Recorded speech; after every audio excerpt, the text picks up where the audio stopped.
So nakakatuwa po yung ganung klaseng mga anak na kung saan may paggalang, respeto sa magulang kahit wala po ang kanilang magulang, di nakatingin sa kanila, pero hindi po sila gumagawa ng mga bagay na alam nilang hindi ikinalulugdan o ikinakalungkot ng kanilang mga magulang.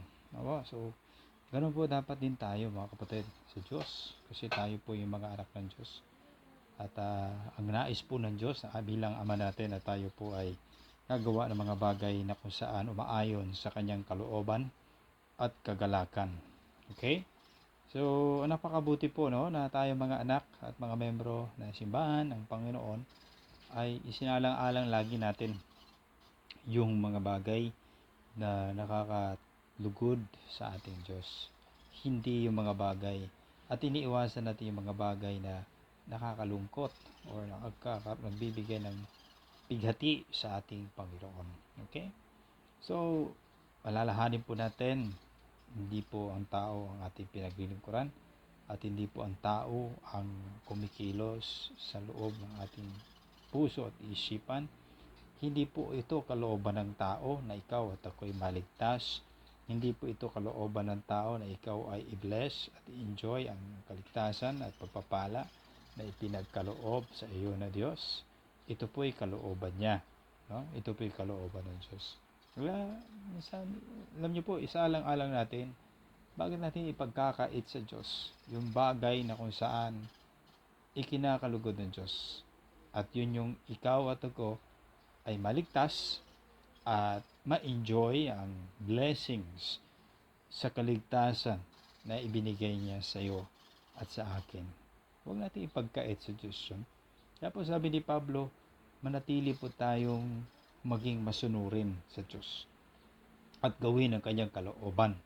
Kahit na wala pong nakatingin sa ating tao o kahit man yung leader ng church, hindi nakatingin sa atin. Kasi po, marami pong panahon, no, oras na tayo po ay namumuhay sa mundong ito na wala po, hindi kasama ang mga kapatid sa church, hindi kasama ang leader sa church, at ikaw lamang, no? At ang Panginoon, tandaan niyo po, lagi po nating kasama. Siya po lagi nakakita o nakakakita sa atin, nakakarinig sa atin. Kaya no, minsan nakakalungkot, no? Marami sa atin nakakalimot agad pagkatapos ng church assembly or time na kung saan ka po ay nasa simbahan, nakakapagsabi ka na agad ng mga masasama, no? At nakakagawa ka na ng mga bagay na hindi kinalulugdan ng Diyos. At ngayon, kung alalahanin mo itong mga talata na isinulat ni Pablo at ipinadala sa atin, maisip natin, no, na dapat magkaroon tayo ng respeto, paggalang at kasama ang panginginig sa ating Panginoon, dahil po siya po ay napakabuting Diyos, no, sa ating buhay. Siya po ay napakadakila at napakatapat na Diyos para sa ating mga buhay. Alam niyo po, sabi niya sa 14, no, dugtong pa, sabi ni Paul, do all things without murmurings and disputings. No? So isa po ito sa mga bagay na dapat natin i-consider para makita po na tayo, alam niyo po, sabi ng Bible, walang makakakita sa Diyos kahit sino man. Okay? Maliban sa anak na pinanganak at pinadala ng Diyos dito sa lupa, si Panginoon Jesucristo. Ito po yung napakalaking challenge sa atin at responsibility. Yung tayo po ang maging instrumento na makita ng kapwa natin ng Diyos. Okay? Sa ating buhay. Paano po yun? So, ulitin ko, walang sino man na nakakita sa Diyos Ama o sa Diyos maliban sa bugtong na anak. At ang bugtong na anak ay pinadala doon sa lupa. At ang bugtong na anak ay marami po ang nakakita sa kanya at sila po ay sumampalataya sa kanya. Pero sabi ng bugtong na anak na si Panginoong Yahshua o Jesus Christ, mas pinagpala ang sumasampalataya sa kanya na kahit siya po ay hindi nakita.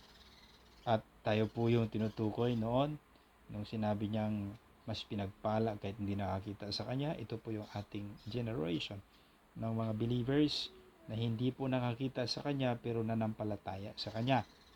At by that faith, nakita natin ang Panginoon sa ating buhay at ang Panginoon na tinanggap natin sa ating mga buhay na kung saan nakita natin sa pamamagitan ng pananampalataya ay dapat maipakita rin po natin sa ating kapwa. Mangyari lamang po yun kung tayo bilang isang mga membro ng simbahan ay magkaroon ng unity, respect, love, tapos yung pagtinginan ng maayos, pagtutulungan, walang murmurings, walang disputings. No? So, ginagawa natin ang ating mga trabaho sa church at maging sa ating pang-araw-araw na mga trabaho at pamumuhay na walang pagrereklamo at walang pagtatalo. Diba? So, ang pinaka-minus talaga sa atin, lalo na kahit tayo mismo, kung maririnig natin ang ating kapwa o ating kapatid sa church na nagrereklamo o di kaya ay nakikipagtalo, so, yun po isang pangit na gawain o senaryo na kung saan madali lamang mabura yung truth na kung saan ikaw at ako ay anak ng Diyos o ikaw at ako ay mga lingkod ng Diyos. Pagka umiiral po itong pagrereklamo, so kahit ang unbeliever, masasabi niya, ayan ba yung may Diyos? Bakit reklamador? Bakit ang dami niyang reklamo sa buhay? Tapos yung pag narinig kang nakikipagtalo, 'di ba?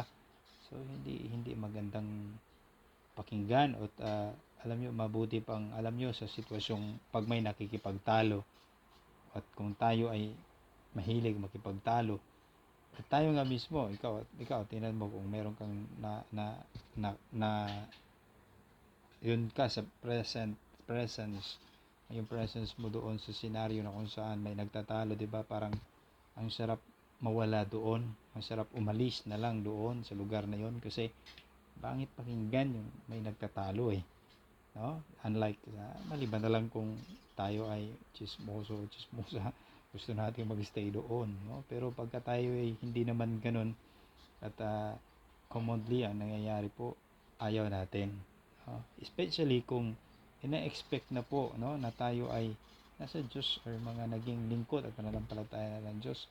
So, ina-expect po ng karamihan na hindi tayo ganon. Hindi tayo nagrereklamo, hindi tayo nakikipagtalo. Kaya sabi ni Pablo, do all things without murmurings and disputings. Ito po yung bawas no? Nakakabawas ng appeal bilang isang mga anak ng Diyos itong pagrereklamo at pakikipagtalo. No? So, ang pangit po talaga tingnan o pakinggan mga membro ng simbahan, maging ang family na member ng church, diba? Sa ating family, ang bawat family na nasa church as members, pag tayo as a family, paglabas natin sa church o kahit mismo sa loob ng church, nakikita tayo na nakikipagtalo, nakikita tayo nagrereklamo, diba? Parang ang pangit tingnan at pangit pakinggan at parang magkakaroon ng question, no, or question mark ang ating pagiging mga mananampalataya at mga lingkod ng Diyos. Kaya sabi ni Pablo, iwasan natin ito. Okay? Huwag natin itong gawin. So pagka tayo ay nasa gawain ng Diyos at pagka tayo ay nasa paghahanap buhay natin araw-araw, especially sa harapan ng mga hindi pa mananampalataya, dapat hindi po tayo marinig na nagrereklamo at nakikita na nakikipagtalo. Alam niyo, 15, sabi niya, that ye may be blameless and harmless, the sons of God without rebuke, in the midst of a crook and perverse nation, among whom ye shine as lights in the world, holding forth the word of life, that I may rejoice in the day of Christ, that I have not run in vain, neither labored in vain. Okay? So, para hindi tayo mapipintasan at tayo magiging hindi nakakapanakit, mga anak ng Diyos na hindi nasasaway o hindi nagkakaroon ng pagkapintasan, no? Or yung hindi tayo na nakikitaan ng mga bagay na kung saan worthy na i-rebuke or masisita, no? So hindi tayo masisita kasi harmless tayo, blameless tayo in the midst of crook, no? Itong baliko at masamang bansa na ating kinatitirhan, na kung saan tayo, kahit masama po itong ating palibot, madilim po ang ating mundo, balot na po ng kasamaan at kabulukan, pero tayo, sabi ni Pablo, you shine as lights in the world. Dapat magniningning tayo tulad ng ilawan o liwanag sa mundong ito na nababalot ng kadiliman. Alam nyo, nakakalungkot kasi ito po yung nagiging kadalasan po, ito po yung nagiging hindrance kung bakit ang isang tao hindi na maligtas o di kaya ay naniniwala sa Diyos pero hindi naman makapaglilingkod kasi hindi po nagiging liwanag ang mga member ng church, bagkus nagiging pundido po, no, ang ilawan na meron ng bawat isa. So hindi po nagagamit na magiging ilaw sa bundong ito na nababalot na ng kadiliman. Okay? Why? Because of the character, the attitudes na hindi pa po talaga nababago. Okay? So habang tumatagal tayo, sabi ni Pablo, ito alalahanin natin na ang Panginoon ay lagi nakatingin at nakikinig sa atin. At nais ng Panginoon na gawin natin yung bagay ng kanyang kalooban at nakapagpalugod sa kanya, at mga bagay na kung saan magiging rason upang tayo ay magliwanag dito sa mundong ito. Hindi po tayo, no, magiging parang absent or hindi nag-i-exist, no, sa mundong ito. Kailangan po ng mundo ang mga mananampalataya. Kailangan po ng mundo ito ang mga anak ng Diyos. Sabihin, kailangan po tayo. Okay? So mga kapatid, uli, maraming salamat po. At isang pinagpalang araw para sa inyo lahat. At daw ang mensahe nito ay nagpapaalala sa atin na bilang mga member ng simbahan, magpatuloy po tayo na maglingkod sa ating Panginoon at ipakita natin ang liwanag na binigay ng Panginoon sa atin, especially that light is the Lord Jesus Christ, no? So nais ng Holy Spirit na ang kanyang character ay makita sa buhay natin bawat isa. Okay? So tuloy po natin na paglingkuran ng Panginoon at tiyakin natin na ang karakter na makikita po talaga sa atin ay yung bago na at hindi yung lumang pagkatao na meron tayo noon. At nais po ng Panginoon na ikaw at ako ay magiging kalwalhatian niya, hindi kapighatian. Salamat po, at ako po patuloy na nananalangin para sa bawat isa sa inyo na po darating ang panahon na kayo po ay talagang makita na nagiging blessed at nakikita na nagiging instrumento, no, sa kaligtasan ng marami pang kaluluwa. Namumunga, namumutik-tik sa bunga ang bawat isa. Especially ay naging bunga po ninyo ang inyong mga mahal sa buhay. Okay, so ito po ang iyong abang lingkod. Ito'y patuloy ang pakumbaba at buong puso, taos puso na nalangin para sa inyo. At nawa po hanggang sa pagbabalik ng Panginoon ay magkikita po tayo at magkakasama pa rin sa gawain. Okay? So, God bless po sa inyong lahat. At again, Happy Lord's Day po sa inyong lahat. God bless sa inyong mga kapatid. Tayo manalangin for closing. Let's pray. Thank you, Lord, sa inyong mensahe. Talangin ko po, Diyos, na ito po ay naging pagpapala sa inyong mga anak ngayong umaga sa Shunem. At ito po yung maging gabay at hamon sa bawat isa na dapat mamuhay kami na ayon sa inyong kalooban at maayon sa inyong pinadulugdan. Hindi po nawa kami maging kapighatian o kalungkutan ninyo, Panginoon. Dapat nawa po kami ay magiging pride ninyo at hindi po kahihiyan. Na po mga kapatid, habang ikaw ay nanalangin, kapagit at tuko yung ulo ng Pagkipikit ang iyong mata, tingnan mo ang iyong sarili ngayon sa harapan ng Panginoon. At tingnan mo kung sa mga nakarang araw ba ay ikaw ay nagiging kaluguran o kaluwalhatian niya. Ikaw ba naging karangalan ng Diyos? O di kaya ay naging kalungkutan, kapigatian? So ikaw, nakakaalam yan, ang Diyos. Hindi naman tayo sinusundan ng kahit ninuman, kundi tayo lamang at ang Diyos ang lagi magkasama. I-evaluate mo ang iyong sarili sa mga nakarang araw. Nagiging glory ba ang buhay mo para sa Diyos? If naging glory, then salamat sa ating Panginoon at nalangin ko na ikaw ay magpatuloy at sabihin mo lang, Lord, ako po ay magpapatuloy na maging kalulatian mo simula nung ako ay naging manampalataya hanggang sa inyong pagbabalik. Pero kung kapatid, nakita mo ang iyong buhay, nakarang mga araw ay hindi naging kalulatian, bagkus kung susuriin ay nagiging kalungkutan dahil ang nagagawa mo ay mga bagay na hindi na kinalulugdan ng Panginoon. So ito yung tamang pagkakataon na ikaw ay humingi ng tawad. Sabihin mo lang, Lord, patawarin niyo po ako. Ama, tawarin niyo po ako at tulungan naman niyo ako ngayon na maiwasan ang mga bagay na hindi po ninyo kinalulugdan. Maiwasan ang mga bagay na alam ko hindi po makakabuti sa akin bagkus nakakapasama pa at pati sa mga nakatingin sa akin. Sabihin mo lang kapatid, Lord, simula ngayon, ako po ay nagsisisi at tulungan mo ako, Lord. Ako ay maging instrumento.